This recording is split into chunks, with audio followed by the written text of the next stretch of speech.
Jadi sebelum ngomong kepada tim ya, leader-nya juga dalam memikirkan goal, dalam memikirkan, beban kerja dan well-being-nya karyawan ini harus dipikirin dulu gitu ya, baru disampaikan dengan tim, dibahas dengan tim.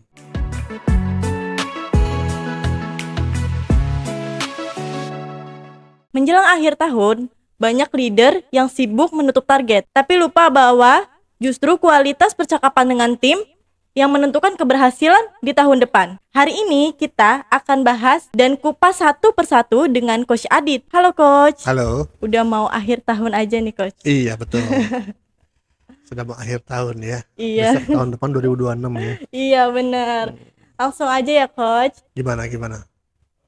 Apa saja sih Coach 5 percakapan yang wajib dilakukan seorang leader menjelang akhir tahun? Waduh, 5 percakapan yang wajib dilakukan oleh seorang leader.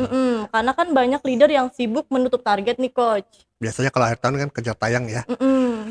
Pada sibuk kejar target nih akhir tahun ya gitu.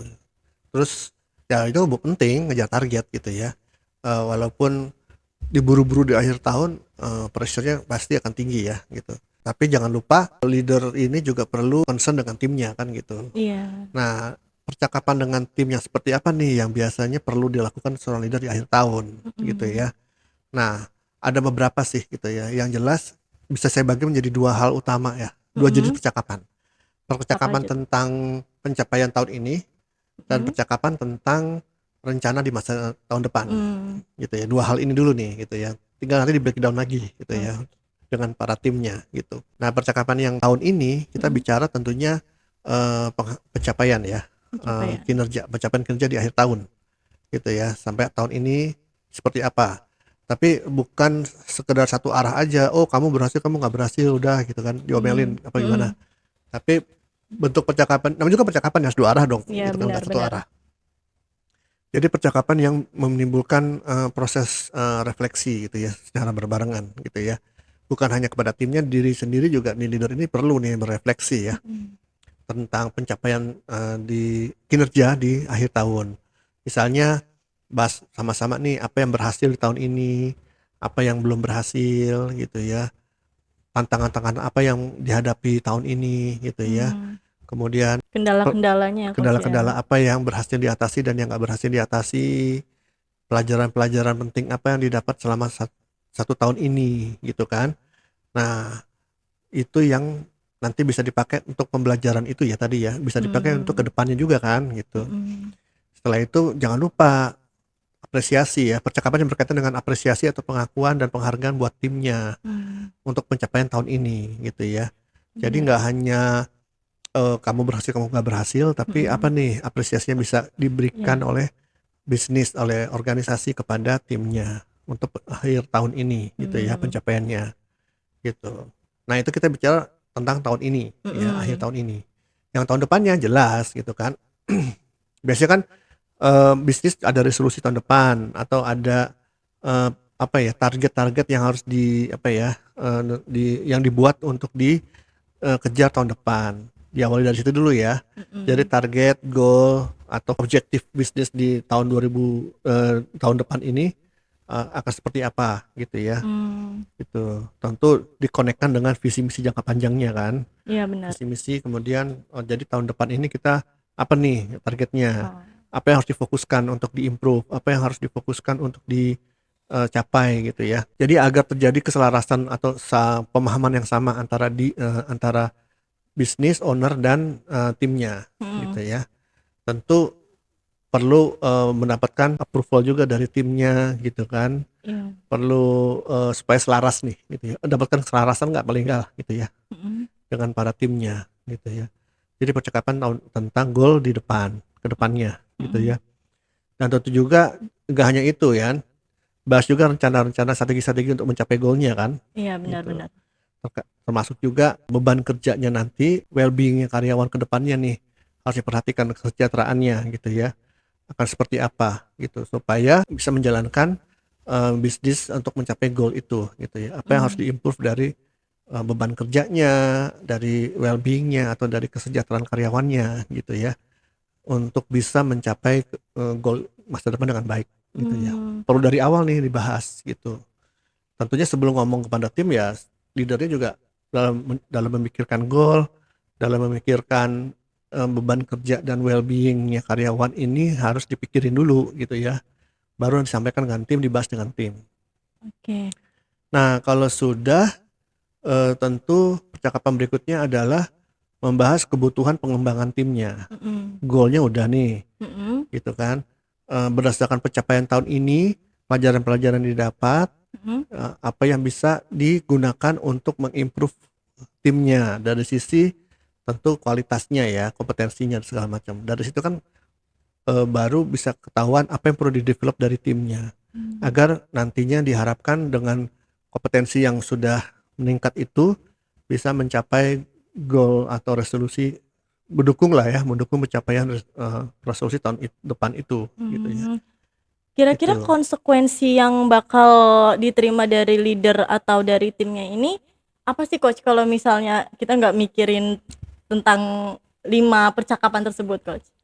Ya konsekuensinya gitu Mhm. ya, jadi bisnisnya berjalan tanpa ada improvement gitu ya, atau, Mmm. kalau nggak menurun ya stagnan aja Iya, gitu ya. stuck. Karena ya dijalankan seperti biasanya aja gitu kan. Ya sebetulnya nggak langsung berhenti juga sih bisnisnya gitu ya, Mhm. tapi pelan-pelan akan berhenti nantinya kalau nggak ada dialog ini gitu. Mmm. Jadi biar bagaimanapun yang menjalankan sistem proses bisnis ini kan manusia-manusianya kan. Mhm. Nah mereka makanya perlu di-feeding ya dengan berbagai, percakapan ini itu yang diharapkan akan bisa memotivasi mereka untuk mencapai target di tahun depannya gitu. Mmm. Yang tentu target namanya juga target ya pasti Iya selalu benar, meningkat ya. heeh heeh. Kan nggak ada target tahun depan yang lebih rendah dari target tahun ini, nggak Iya ada. benar benar. Pasti bakal meningkat terus gitu. Iya.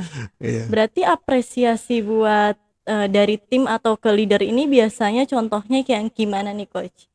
Maksudnya percakapan apresiasi ya, Heeh, kan dia udah memenuhi penghargaan. target nih, pasti kan kalau Ah, apresiasi ini buat semangat dong, Coach. iya Nah, gitu itu ya. contohnya itu yang gimana? Ya tentu, macam-macam ya, baik itu apresiasi yang berupa finansial atau non finansial gitu Mmm. kan.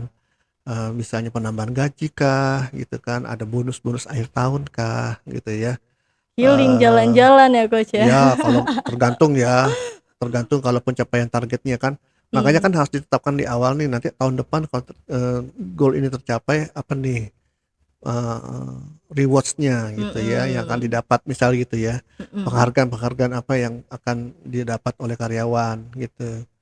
Ya misalnya, oh kalau pencapaian targetnya sampai berapa ratus persen bisa Mhm. jalan-jalan Ya kita misal. jalan-jalan bareng gitu, Coach, ya? Iya atau kalau misalnya, ya hanya mencapai target doang tanpa lebih dari itu, ya Mmm. mungkin hanya kenaikan gaji aja gitu, Ah, ya iya macam-macam sih gitu ya, itu perlu dibahas lagi gitu secara detailnya gitu ya, oke. gitu. Yang non finansialnya juga bisa juga gitu ya, penghargaan-penghargaan yang bukan dalam bentuk keuangan, uang ya, tadi kan naik gaji kan uang, Mhm. eee, bonus, bonus pembagian hasil bisnis misalnya itu uang. Nah, iya, Yang heeh. non finansial ya tadi ya bisa jalan-jalan, terus dapat mungkin jatah cuti yang lebih, Nah, iya. kayak gitu-gitu ya, eee, macam-macam lah ya, Mmm. tergantung tentunya juga bergantung kepada, kemampuan dari perusahaan itu sendiri ya. Mhm. Jangan dipaksakan juga jalan-jalan ke luar negeri gitu kan. Iya bener, karena emang Jangan-jangan kalau malah karyawannya nggak butuh itu iya. kan, jalan-jalan ke luar Iya negeri. bener, biasanya kalau emang ada target, terus ada, apa sih, apresiasi gitu malah makin semangat gitu Iya ya, Coach, tentu ya jadi ya? gitu ya, gitu. Oke, pertanyaan yang terakhir nih, Coach. Mhm. Kalau seorang leader masih canggung atau takut memulai percakapan di akhir tahun nih, Coach, dialog yang lebih natural untuk bikin tim nggak ngerasa dihakimi gitu, Coach? Dialognya? Heeh. Gunakan dialog yang netral gitu ya, Mhm. yang netral, yang fokus, ke hal yang positif, Mhm. fokus ke future oriented gitu ya. Mhm. Tidak ngorek-ngorek luka di masa lalu gitu ya. Iya. Iya kadang Itu yang bikin, ngedown ini ya, ya Coach, ya? nge-down. Kalau toh, memang harus menyentuh ke yang masa lalunya, Mhm. tapi di shifting lagi ke capaian ke depannya gitu. Mmm. Jadi hal-hal yang netral, jadi fokus juga dari ke hal-hal yang strength-nya gitu ya dari Mmm. tim. Gitu ya. Nah, dan namanya juga dialog ya, jadi nggak satu arah. Mhm. Gali dulu dari sisi timnya gitu ya. Justru mereka pasti punya banyak informasi yang bisa disampaikan ke kita, Mhm. gitu kan. Kita minta pendapat mereka gitu ya, segala macamnya. dari mulai pencapaian tahun ini, apa yang berhasil, apa yang nggak berhasil, apa yang perlu diimprove ke depan. Tanya juga apa sih yang bisnis ini perlu improve ya dari sisi Mm-mm. bisnisnya, bukan dari sisi pencapaian kinerja sih, tapi tentang entity bisnisnya itu sendiri ya, prosesnya kah, atau sistemnya, atau apa gitu ya, agar bisa ada perbaikan dan improvement di masa depan. Mm. Juga tanya juga ke dia, ke mereka, ke tim, eh, yang sudah bagus mereka sudah lakukan tuh apa? Diri mereka ya, bukan Iya. bisnisnya ya, diri mereka. Apa yang menurut mereka yang mereka harus improve ke depannya. Mm. Misalnya kalau misalnya tahun depan ada pencapaian peningkatan target A untuk menembus market yang belum pernah kita lakukan, mungkin perlu ada skill nih dari tim yang perlu diberikan ya, perlu dimiliki Mm-mm. agar bisa menembus market itu sehingga bisa menjual sesuai dengan target. Skill-skill Oke. penjualan kah, skill-skill marketing tertentu kah, gitu ya. Misalnya untuk menembus market tersebut mereka harus menggunakan LinkedIn, misal contoh ya. Mm. LinkedIn-nya ya perlu kita provide misalnya yang profesional gitu ya, agar mereka bisa menembus market menggunakan LinkedIn. Contoh ini ya, Mm-mm. gitu. Benar-benar. Tentu kan mereka harus dibekali skill Heeh. dan sumber daya yang bisa agar bisa menjalankan LinkedIn dengan baik Mm-mm. gitu Solusi ya. juga ya Coach ya itu mah Jangan-jangan perlu tadi. LinkedIn yang berbayar misalnya Iya. gitu kan. Ya jadi itulah support-support yang bisa tim itu bisa sampaikan ke kita sehingga kita juga bisa Mm. pertimbangkan gitu loh. Ya kan, jadi dari tim itu akan banyak sekali input-input yang berguna gitu ya. Ya nggak mesti Mm. semuanya dijalankan, kan harus diprioritaskan Iya gitu ya. benar. Tim juga kan ngerti kan, Iya. yang mana yang memang urgent atau penting untuk dilaksanakan, mana yang belum gitu ya. Atau mungkin eh 3 bulan pertamanya dulu Mm. apa nih yang penting harus dilakukan. Nanti 3 bulan kemudian, 3 bulan Iya, kemudian. Jadi jangan per diporsir ya quarter kok gitu ya. ya. Mungkin ada kebutuhan resourcesnya bisa dipecah seperti itu, Mm. misal gitu ya, macam-macam lah. Mm.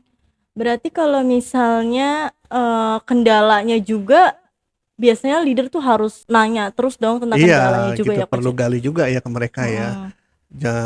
Jangan-jangan mereka bisa memberikan solusi-solusi yang bagus gitu kan. Mm. Dan kebanyakan solusi-solusinya mungkin butuh approval dari leader juga kan gitu. Iya Nggak semuanya benar. mereka punya wewenang untuk memberi apa solusi gitu kan, untuk menjalankan apa, untuk mengapprove solusi tersebut dan Oke. menjalankannya gitu ya.